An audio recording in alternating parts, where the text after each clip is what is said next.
Hello, class, and welcome back to our Back to Tax Reform series here at the Simply Tax School. I'm super excited, as you can tell, to learn more about the Tax Cuts and Jobs Act. In first period today, we'll continue our series by hearing insights on applying the provisions of the Tax Cuts and Jobs Act to the tax-exempt space. And in second period, we'll get the scoop on top tax issues for not-for-profit organizations. Can anyone tell us about the first guest on the podcast today? Anyone? My name is Lauren Denton. I'm a manager in BKD's tax practice, and my focus is on tax-exempt organizations. So I work with a lot of colleges and universities, a few hospitals, private foundations, and then social service organizations. Been with BKD 7.5 years and working in that area, and really enjoy the clients that we're able to work with and kind of helping them with their mission by providing tax support. The question of taxation touches every home in America. Cutting through the static of the tax world, it's Simply Tax.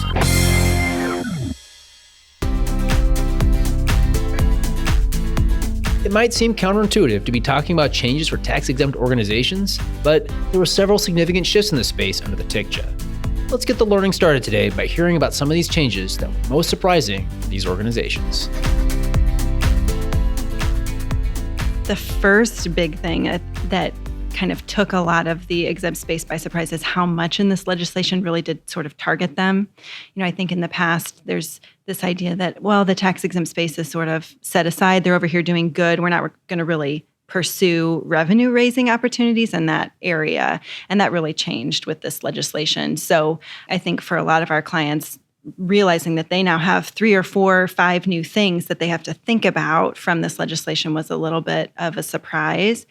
And then the parking tax is probably the one that, at least with the clients that I work with, was the biggest change to deal with.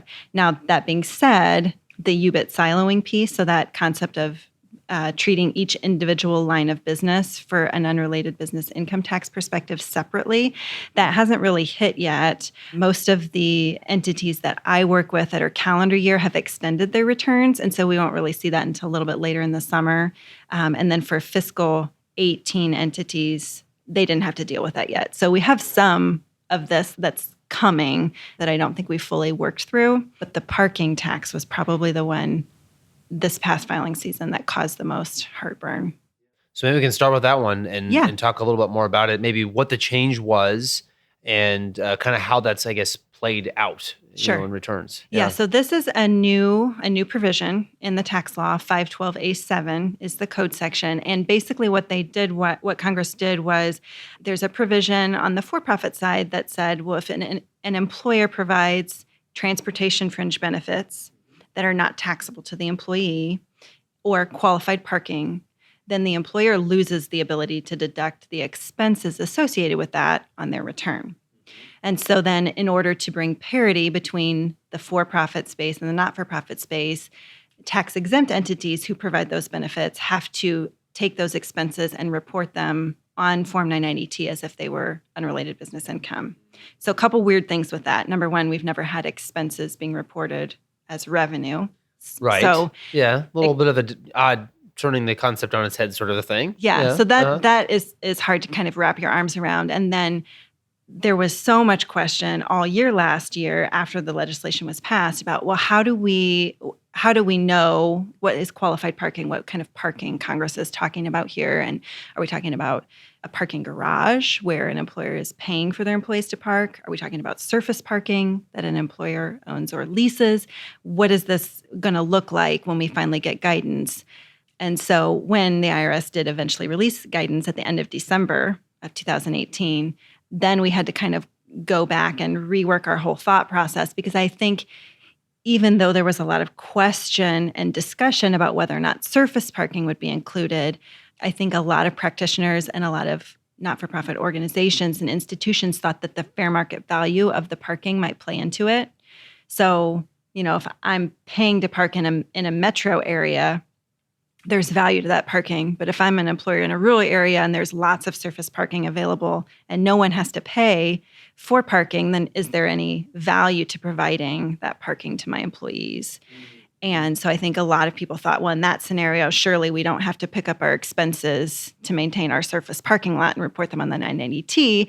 And of course, anyone who's followed this, that it is where the IRS and Treasury ended up coming down. And so then everybody's kind of going back and from the beginning, rethinking their approach to this. And we had to kind of scramble at the last minute.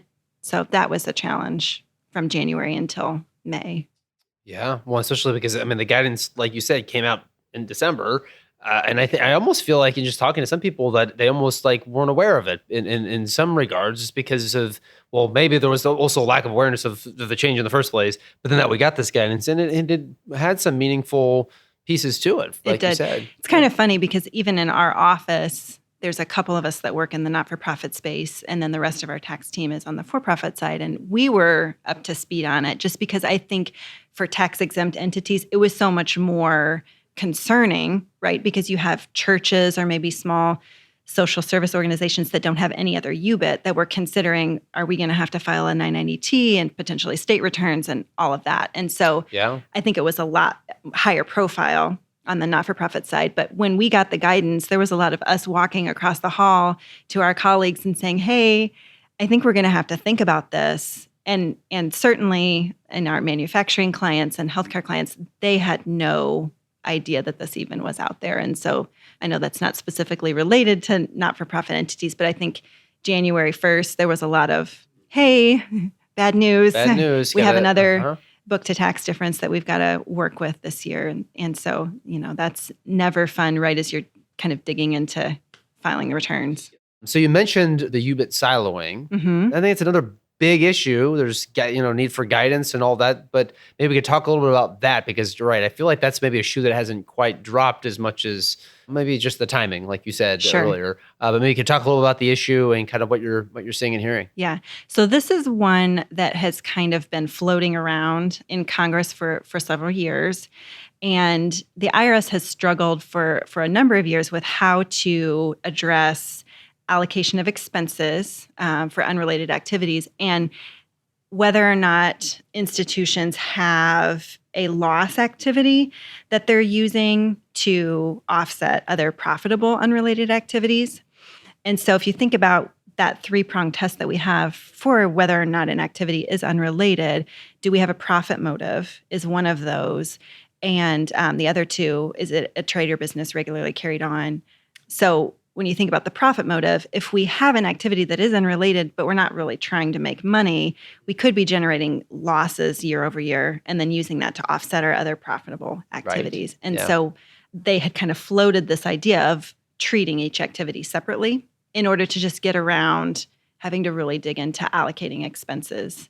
And so that's what this provision ultimately means. So for a tax-exempt entity that's operating more than one unrelated trade or business, they have to treat each one separately. And so losses from one activity are no longer available to offset another activity. So if you had an ambitious calendar year entity, they might have filed their return by the initial due date in May. A lot of our clients don't. They extend. So we have a number of hospitals that will be working through their lab and pharmacy and maybe laundry and treating each of those separately and seeing what that looks like as they file their 18 returns. So I don't think that we fully felt the impact of that. That will remain to be seen this summer and fall. It's definitely something that takes a lot more thought, because I know, unfortunately, again, kind of mentioned this, it's just false to think that tax doesn't apply to a tax-exempt organization, even though maybe the name doesn't seem that way, right? But it seems like that's an opportunity that's going to really require some additional thought. Can't just go with what's been done historically. It's going to take some work and some analysis to figure out how those expenses are being allocated. The main piece of guidance that we were all waiting on, and we got a little bit last August, but still need more, is how do you define an activity? Right. So if I have a cafeteria and then a restaurant, are those the same? How do we group things? How broad can we get in our categories, or how narrow do we have to be? And so the guidance that we have right now is not super specific on that. There's a lot of use a reasonable method discussion. And so I think as we get more guidance, how the IRS and Treasury decide to define an activity is going to be crucial in how much more work this is going to take, because you could end up with very narrow definitions, which is going to mean a lot more internal work to keep track of everything.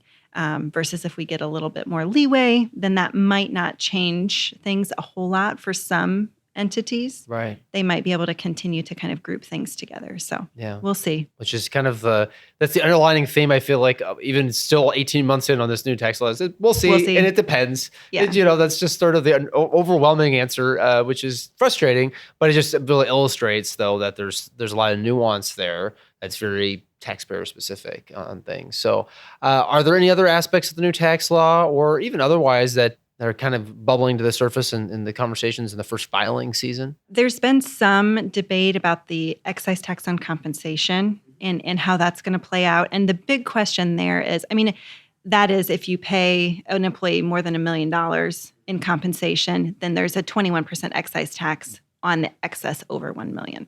Right. So if you have a W-2 employee, let's say you're a hospital, and they make over $1 million, that's pretty straightforward. Sure. The gray area is when you're looping in related organizations. Yeah. And it does specifically say that we have to consider related organizations in the legislation. How does that impact, let's say, if you have a corporate entity that has a related foundation, and so the officers of the corporation serve as trustees of the foundation, but they are not compensated in any way for their role as a trustee. All of their compensation is related to their service on the for-profit entity. And so do we have to somehow include that compensation on the not-for-profit return and pay the excise tax there? That's the big question, I think, on that one.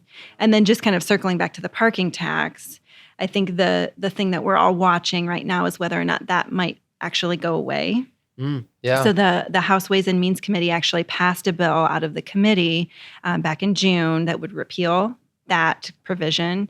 And they looped it in with some other changes, expansion of the child tax credit, and I think the earned income credit, making those partially refundable, or expanding who's able to use those credits. So, might that make it more palatable? I don't know. When you're thinking about whether or not that could pass the House, there's some skepticism that would be able to make it through the Senate. The Senate's kind of signaled that they're concerned about the affordability of repealing the fringe benefit excise or the fringe benefit tax. So I don't know. And then if, let's say, we pass a bill out of Congress and it gets to the president's desk, would he sign it? So there's a lot of question marks related to that. But there is legislation out there that would repeal it. So we'll watch that. Which is good to know, right? To keep an eye on that for sure. I feel like the year and a half mark is a nice line in the sand, especially because we've had some, not all, have filed so far. But are there things that organizations should be doing in response to the new tax law from a planning perspective, I guess? So there's a few things that you might want to start thinking through related to the siloing. If you have a portfolio of partnership investments, there were some tests that you can use to determine whether or not you can continue to aggregate all of those and treat them as one investing activity, or whether you might have to treat them each separately. And so organizations should start looking through their portfolio and their percentage ownership of all of those investments and comparing them to those tests that we were given by the IRS to see whether or not we can continue to group those. So that's one thing. Another thing that is kind of tossed around is whether or not exempt entities might want to consider setting up a for-profit sub. So set up a C Corp if they have some significant unrelated business income activities and drop those into that C Corp. And then you can continue to net them all together, right? Because C Corps don't have that siloing provision. So you have to be careful there, because if you have an activity that's partly related and partly unrelated, you could run the risk of putting related revenue in a C Corp and then paying tax on it. Obviously, that's not beneficial. But if you have some activities where this makes sense, where they're either completely or primarily unrelated, that could be a strategy to help kind of offset the effect of the siloing provision. That's something to think about. On the compensation side, where we're running into this a lot with the clients that I work with is if you have a key employee with a non-qualified deferred compensation plan, right? So maybe you are a university and you have a 457F plan for your president, and you've been putting some significant contributions in there. They've been deferred. When those vest, you could end up with a situation where a employee who's normally not over $1 million of W-2 compensation is in the year that those funds vest. Right. And so Right. planning around that, if you have that vesting is several years out, you might have an opportunity to kind of do a staggered vesting and have that vest over multiple years so you don't end up with a big, W-2 increase all in one year. So that's something to watch for. And then on the parking side, I would say just kind of keep your eyes and ears open and see what happens with that. Well, that's interesting because that's meaningful. Some of the planning, particularly on the executive compensation front, because that's a 21% tax that you can avoid by doing that sort of a planning and strategizing for it, kind of on a prospective basis. So yeah, and that's another one. Even though we've talked about it a lot, I feel like it sort of doesn't become meaningful until you really point out, like, this is going to happen to you. So I have one university client whose president has a large deferred comp plan, and it's all vesting next year. Wow. So we sat down with them last fall and kind of pointed that out, and they were taken by surprise, even though they knew that the compensation excise tax was out there. They didn't realize that it would apply in that specific scenario. Yeah. And I don't recall offhand the dollar amount that the university was going to be on the hook for, but it was hefty. And so, then they're looking at, well, we don't have to pay 21% on this entire amount. We'd like to not. And so maybe think about restructuring that plan to get around it. Yeah, actually being able to quantify it sometimes helps explain it. And that's where I think the first filing season comes into play is you can hear about all these things, you can talk about them, but then until you actually see it on a tax return, or you have to get around to filing an NNET when you've never had to before, now all of a sudden, it makes it more meaningful. Yeah. So are there any things that we haven't talked about that you think are in the conversation, that are on people's minds after the Tax Cuts and Jobs Act? The main thing that I think that we talk about kind of as a, hey, don't forget about this, is what was left on the cutting room floor, so to speak. Okay. So a lot of what ended up in this legislation had been in previous proposals. Now they didn't go anywhere, but it kind of was floating around for a long time and then ended up in legislation that passed.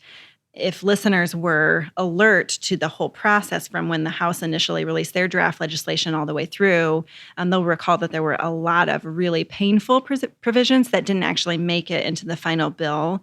But those are things to keep your eyes on because they could pop up in the future. And some of those would have been very detrimental. I think about the tuition exclusion for universities who provide that benefit to employees, tax-exempt bonds. They looked at repealing those completely. So some of that could be quite painful if they ever did go back and pick those up.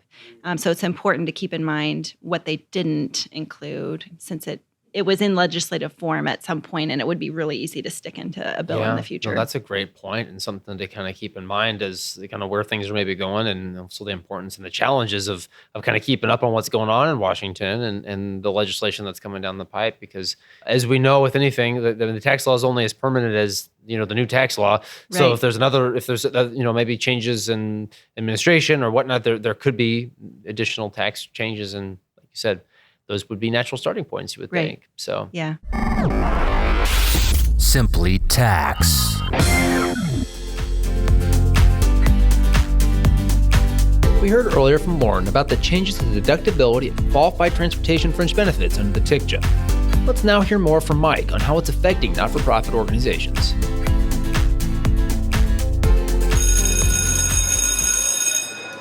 Welcome to second period, class. Let's continue learning about the not-for-profit space with our next guest. So my name is Mike Engle. I'm a tax partner in our Kansas City office, really focusing on tax-exempt organizations and the tax issues that they may face today. For some of our exempt organizations, it's truly been a surprise. We've seen mostly in our large clients that is truly having a much bigger effect as far as the tax being paid than what we originally thought. And then the large organizations are so complex, the different scenarios that are there because of different entities, different locations. It's becoming very, very complex to figure out some of the nitty-gritty details in those scenarios. And even for the smaller organizations that have probably never ever filed a Form 990T are now having to think about it and pay some level of tax. So it's clearly affecting a lot more exempt organizations than we originally had thought. Maybe help the listeners a little bit with just the levels of the 990T and how is that different than the 990? And again, what's the significance of it? Sure. So for exempt organizations, the 990 is really your informational reporting that typically every exempt organization is at least somewhat familiar with. Whether you do a 990 EZ or a 990N, it's really related about your operations and your activities.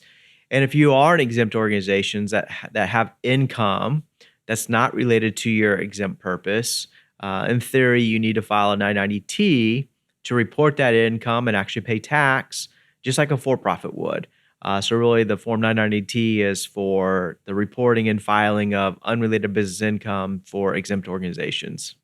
And is that, and again, I almost hate to ask this question, but I mean, I feel like because there is that misconception out there, perhaps, do you find that maybe some of the smaller organizations aren't aware of even those compliance requirements? Is that still an issue? Yeah, sure. Absolutely. What we see a lot in the industry actually is, there's not a lot of firms that actually have individuals that specifically focus on exempt organizations or make a practice out of it. There are a lot of firms that I'll say dabble or fill work in the summertime with it. So they don't truly understand all the rules and regulations. So going through that and kind of, re-explaining it, it does take a lot of education and a lot of time. So every organization is in this boat of education and learning as we still go through this process.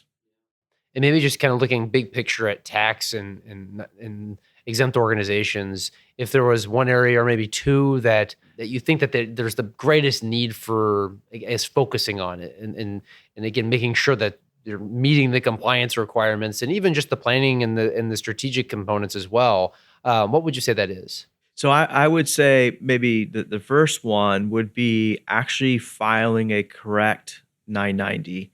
The IRS is using data analytics just like everybody else. And in the exempt community or world, the IRS is basically profiling. So every time you file a 990, it runs through their electronic model, and they are looking for inconsistent answer, wrong answers, incomplete answers. And based off that, those are driving IRS audits. And the IRS has been using this approach. Really, they started it in 2014 as a test run, made it more public in 2016. And during 2016, what they said, they're going to use this method on a go-forward basis. The IRS is like a business. There's a profit motive. And in the exempt community, it's about raising tax dollars and it's about education. And what they found is as they built their queries for risk modeling, and they tested it in 2014 and 2015, as they selected organizations for audit based off their queries, what they found is there was a 90% change rate. In other words, these data analytics are very, very sophisticated and they're doing their jobs. And a 90% change rate, they didn't tell us exactly what that meant. Does that mean amending 990s? Does that mean raising tax dollars? Basically, what they're saying is it's very successful. And they're going to use this approach on a go-forward basis. So truly stepping back, thinking about your 990, and make that as complete as possible. There's still a lot of individuals that believe it's just an informational return. I'm not going to worry about it. We're just going to get it filed, and they don't really put the time or the resources they should to it based off the information that IRS is using.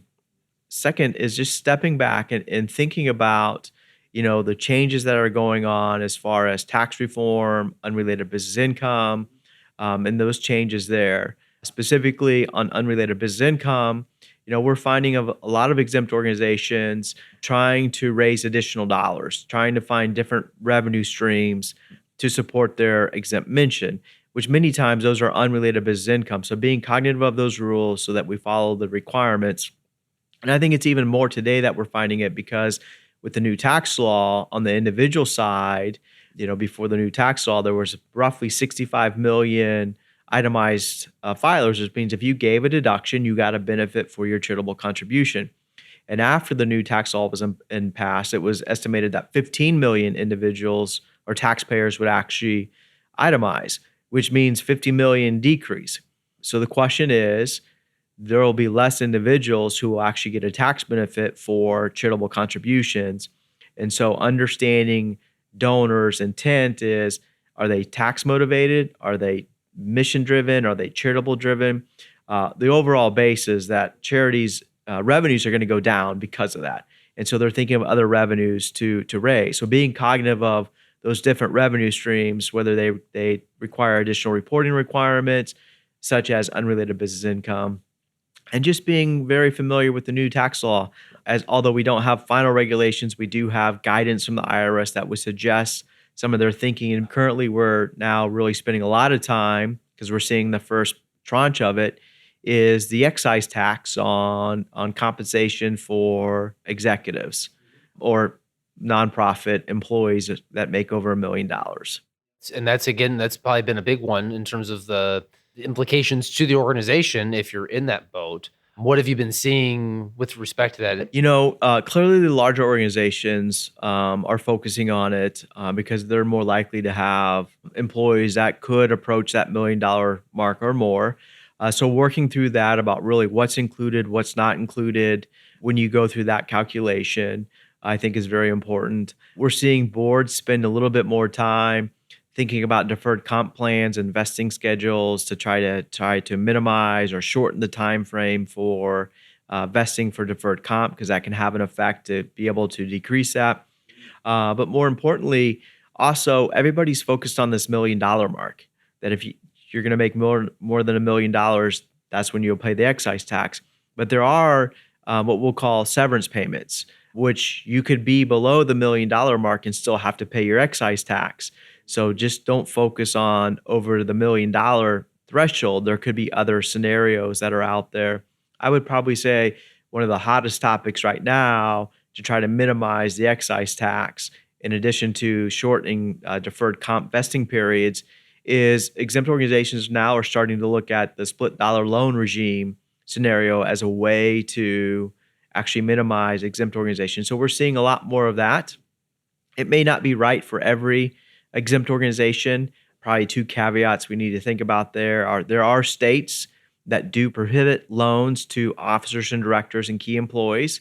So that may not be an option. We may need to check with state law. Okay. And then there are certain exempt organizations that would be prohibited for doing a transaction like this. And those would typically be your supporting orgs, which is a specific type of public charity. So maybe walking that through a little bit, the split loan regime, and how that would operate.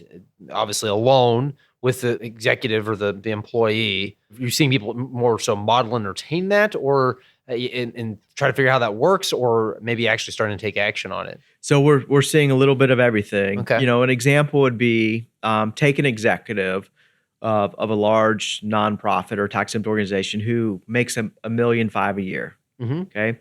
Well, there are proposals out there that what you would do is enter into a split dollar loan regime that maybe would say instead of paying your executive $1,500,000 a year, you're going to pay them $1 million.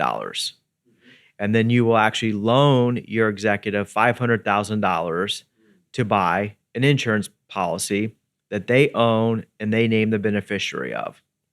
And the concept behind that is the life insurance, the cash surrender value of the policy will basically guarantee and collateralize the loan. So the concept is the exempt organization loans the executive $500,000, typically at the applicable federal rate, which a couple years ago was 1% or less than 1%. So it was very favorable loan treatments. Today, I think it's somewhere in the high 2s to low 3s. The executive takes the cash, buys the policy, typically for $500,000 a year, pays the premium with the concept of building cash surrender value, which is really the option for the executive to buy stocks, buy mutual funds, buy exchange-traded funds, and hopefully those investments may earn 8 or 9% a year versus paying interest at 2 or 3%. So there's an arbitrage of 6%. What happens is, hopefully in the long run, the executive never dies. They retire.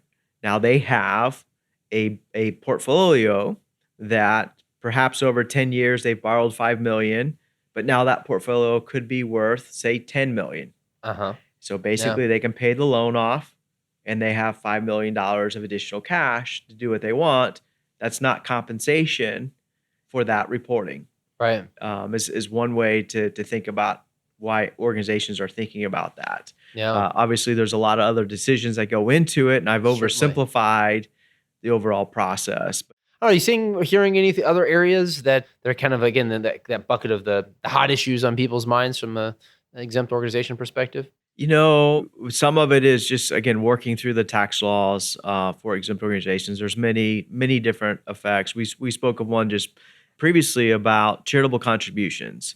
You know, we haven't quite seen it today where the donations have slimmed down or trimmed down. But I also thought that there would be a lot of taxpayers that didn't truly understand that piece of the tax law, and that until they actually filed their return, say April of 2019. Although the law was in effect in 18, I think there's a lot of taxpayers that didn't truly understand the effect. Right. We Right. saw the very, very sophisticated taxpayers doing stuff in 18, but I think there's a lot of taxpayers that will figure this out in April of 19.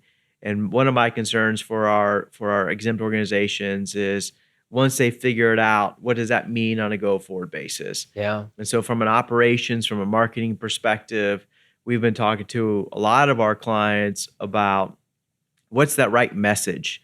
You know, let's get the marketing team to really come out and get some message out there, you know, March or April, starting now, to emphasize, you know, the good-hearted individuals that are really focused on your mission and not so much the tax piece of it, the tax benefit. Or we can change that mindset that let's not worry about the tax benefit. Let's focus on still giving money. So we're still waiting to see what that really means for the rest of 2019 as far as a reduction in charitable contributions. Kind of underlying message along behind this is there's been some changes, obviously, the tax law, some pretty significant ones, even for those that don't pay tax in theory, right? Yeah. And so maybe there's going to be some changes to try to generate additional revenue that may have 990T implications and other things that maybe require a closer look. There's an opportunity to maybe do some planning or make sure that you're not missing something. And so what's the best way for an organization to go about that? You know, I think it's just time to kind of really step back and just think about the tax law changes and perhaps how they could be affecting the organizations. You know, I've talked to a lot of organizations as they set their budget. Let's really think about contributions. What are your donors saying? Right. What does it really mean? I know some of our large clients that have donor advised funds, which is a vehicle for contributions and timing, and we talk about bunching of charitable contributions for taxpayers.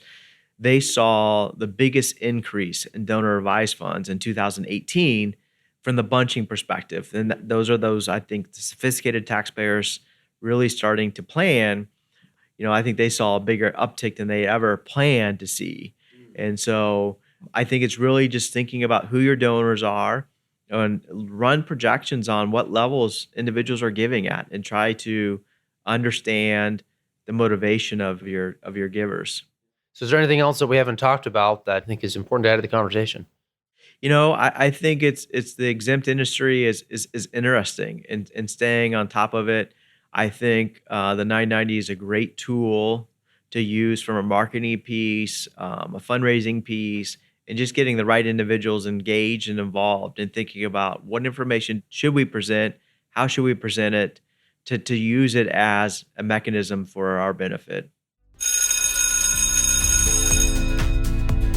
Well, that's it for today, but join us next time as our Back to Tax Reform series continues with the discussion on applying the international provisions of the TCJA. If you haven't already, please leave us a rating and review out on Apple Podcasts. We use this feedback as well as your emails to simplytax@bkd.com to make the podcast better for everyone, and they go a long way in helping others find the podcast. Show notes of this episode, which include more about our guest today, are available at bkd.com/simplytax. You can find me out on Twitter, where I tweet about tax at Damien Martin CPA, on Instagram, where I post about my life at the intersection of tax and being a dad at TaxDad, on YouTube, where I'm now starting to share video content to help strengthen your tax mind, and out on LinkedIn. I'm Professor Damien Martin. Thank you for listening.